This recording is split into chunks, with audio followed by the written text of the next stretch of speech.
Imagínense esto, millones y millones de dólares moviéndose, fluyendo por una red que está construyendo una Internet completamente nueva. Estamos hablando de una infraestructura global que no necesita de bancos, que no le importan las fronteras, y donde no hay que pedirle permiso a nadie. Es sin duda una de las creaciones tecnológicas más ambiciosas de nuestra era. Y todo esto tiene un nombre, Ethereum. Pensemos en Ethereum como un espacio digital donde se pueden programar contratos inteligentes, ¿no? O sea, se crean aplicaciones que nadie, absolutamente nadie, puede censurar, y donde el concepto de valor se está redefiniendo por completo. Ojo, cientos de proyectos, desde finanzas hasta videojuegos, ya se están construyendo sobre esta base. Estas transacciones se ven casi como constelaciones digitales. Es todo un universo económico que ya no depende de los intermediarios de siempre. Lo increíble es que el sistema funciona por sí solo. Todo se basa en código y en una confianza que está, digamos, distribuida entre todos. Pero a ver, la pregunta que nos vuela en la cabeza no es tanto qué es Ethereum, sino cómo llegó a existir. ¿Cómo es que un solo individuo, un chico que era súper callado, obsesivo, que no encajaba en el mundo, cómo pudo él solito diseñar la arquitectura de todo esto? Para entenderlo, tenemos que hacer algo. Viajar al pasado. Porque antes del mito, mucho antes de los millones de dólares y de la fama, había solo un niño, un prodigio, muy silencioso, que desde muy chico sentía que las reglas del mundo simplemente no tenían mucho sentido. Su nombre, Vitalik Buterin. Nació en una Rusia que todavía se estaba recuperando de la caída soviética, ¿saben? Cuando su familia llegó a Canadá, sus profesores se dieron cuenta al toque de que su mente, iba a otra velocidad. Pero claro, este don tenía un precio, el aislamiento. Mientras los otros chicos jugaban, él se perdía en números, en sistemas. Las computadoras eran su refugio, un lugar con reglas claras y lógicas. Y el momento clave, el que lo cambió todo, vino del lugar más inesperado, un videojuego. Resulta que Vitalik era un jugador fanático de World of Warcraft, hasta que un día, la empresa, Blizzard, de la nada y sin consultarle a nadie, le quitó poder a su personaje favorito. Para él, créanme, no fue solo un cambio en el juego, no. Fue su primera y muy dolorosa lección sobre lo arbitrario que puede ser el poder de una autoridad central. Esa misma noche, una idea empezó a darle vueltas en la cabeza. Los sistemas centralizados son frágiles y son peligrosos. Esa desconfianza que sintió lo llevó casi por instinto a Bitcoin. Piénsenlo, un sistema de dinero sin un control central, sin nadie al mando. Era la materialización de todo lo que él intuía. Pero, mientras más se metía a estudiarlo, más claras veía sus limitaciones.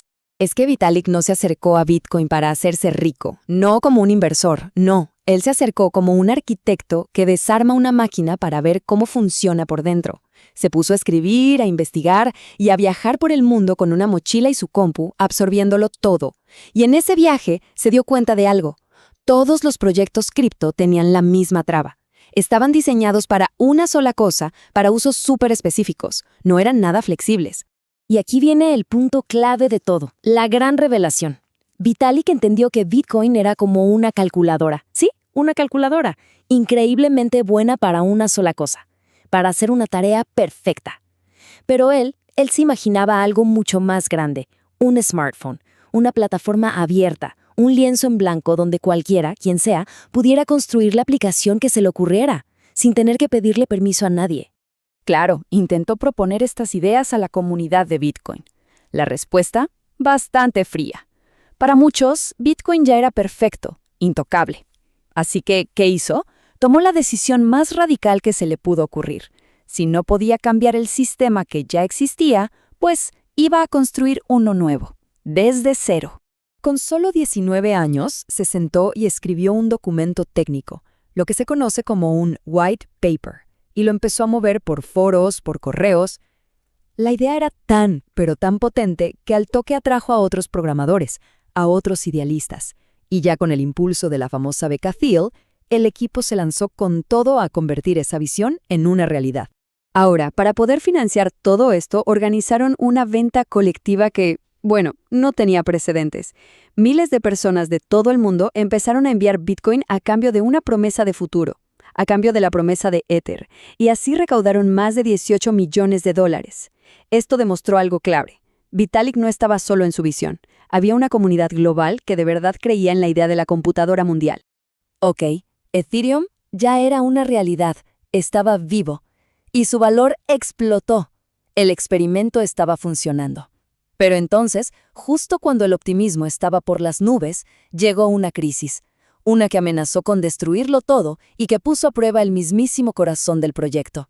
De repente, apareció un proyecto súper ambicioso llamado The DAO. ¿Qué era? Imaginen una organización sin jefes, gobernada solo por código, por contratos inteligentes. El entusiasmo fue una locura total y llegó a juntar una cantidad de fondos histórica, el equivalente a $150 millones de esa época. El problema es que el código tenía una falla, una pequeña vulnerabilidad silenciosa que nadie había visto. Y claro, un atacante anónimo la encontró y la explotó. Toda la comunidad dio, en pánico, en tiempo real, cómo $60 millones se iban drenando, bloque a bloque. Y lo más loco de todo es que no era un robo como los que conocemos. Era el sistema funcionando exactamente como estaba escrito. ¿Y esto? Esto desató un debate filosófico brutal. A ver, si el código es la ley, como decían, entonces el ataque era legítimo, ¿no? No hacer nada significaba proteger la ideología, pero al mismo tiempo destruir la confianza de miles de personas.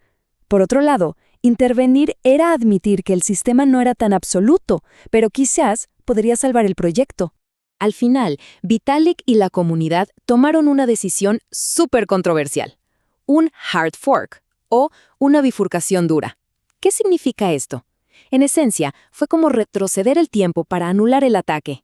Pero esta decisión dividió a la red en dos. La gran mayoría apoyó la nueva cadena, la que hoy conocemos como Ethereum, salvando los fondos.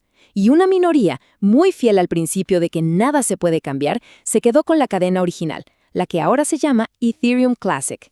Ethereum sobrevivió, pero la inocencia, esa ya se había perdido. Vitalik ya no era solo un niño prodigio, ahora era una especie de guardián, un poco cansado de todo un ecosistema global.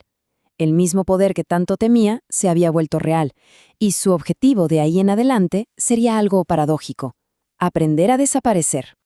Y vaya que ha evolucionado el ecosistema, ¿eh? Quizás el mayor logro técnico desde que se creó todo esto fue The Merge. Piensen que en 2022 Ethereum cambió su motor en pleno vuelo. Dejó atrás la minería y redujo su consumo de energía en un 99.95%. Una locura. Esto demostró que la red podía reinventarse a sí misma para ser más sostenible y mucho más eficiente. Hoy por hoy, la atención de Vitalik ya no está tanto en la tecnología pura, sino más bien en cómo esa tecnología puede ayudar a las personas. Por eso promueve ideas como las billeteras de recuperación social, para que la gente no pierda sus fondos, o los Soulbound Tokens, que sirven para construir una identidad digital que sea confiable. Su meta ahora es hacer de Ethereum una especie de capa base, súper segura y neutral, para que otros puedan construir encima. Y es que su influencia es enorme, pero es enorme precisamente porque se niega a usarla como una fuerza. Mientras otros fundadores buscan acumular más y más poder, él habla de poner límites. Y esto, al final, ilustra su objetivo de una manera brillante: diseñar un sistema donde los reyes, las autoridades centrales, simplemente no puedan existir. Al final, la historia de Ethereum es un ensayo a escala humana sobre el poder, la confianza y la cooperación. El niño que nunca quiso arreglar el mundo, lo único que hizo fue diseñar algo un poco más honesto. Y la pregunta que nos deja flotando en el aire es esta: si un sistema tan fundamental como el dinero se puede reescribir, ¿qué más no será posible?